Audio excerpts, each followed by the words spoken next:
தினமும் கோயிலுக்கு செல்வதால் இத்தனை பலன்களா? கோயிலுக்கு செல்வதால் நம் மனதில் ஒரு இனம் புரியாத அமைதி மற்றும் நிம்மதி ஏற்படுவது வழக்கம். கோயிலுக்கு தொடர்ந்து செல்வதால் பல நன்மைகள் நம் மனம் மற்றும் உடல் ரீதியாக ஏற்படுகிறது.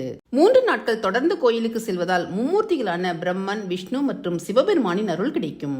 5 நாட்கள் தொடர்ந்து கோயிலுக்கு சென்றால் உடலில் இருக்கும் அனைத்து வியாதிகளும் நீங்கும்.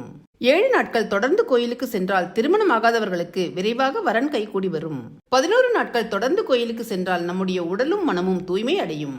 13 நாட்கள் தொடர்ந்து கோயிலுக்கு சென்றால் எந்த காரியத்தை நினைத்து வழிபடுகிறோமோ அந்த காரியம் கைகூடும். 21 நாட்கள் தொடர்ந்து கோயிலுக்கு சென்றால் குழந்தை பேறு நிச்சயமாக கிடைக்கும். 33 நாட்கள் தொடர்ந்து கோயிலுக்கு செல்வதால் ஒரு சிவாலயத்திற்கு குடமுழுக்கு செய்த பலன் கிடைக்கும். 77 நாட்கள் தொடர்ந்து கோயிலுக்கு செல்வதால் ஒரு சத்திர யாகம் செய்த பலன் கிடைக்கும். 108 நாட்கள் தொடர்ச்சியாக கோயிலுக்கு சென்று இறைவனை வணங்கி வருவதால் ஒரு தேவேந்திர பூஜை செய்த பலன் கிடைக்கும். ஒருவர் 1008 நாட்கள் தொடர்ந்து கோயிலுக்கு சென்றால் ஒரு அஸ்வமேத யாகம் செய்த பலன் கிடைக்கும். தன் வாழ்நாள் முழுவதும் கோயிலுக்கு சென்று இறைவனை தரிசித்து வருபவருக்கு இந்த உலகில் கிடைக்காத வஸ்து என்று எதுவும் இல்லை.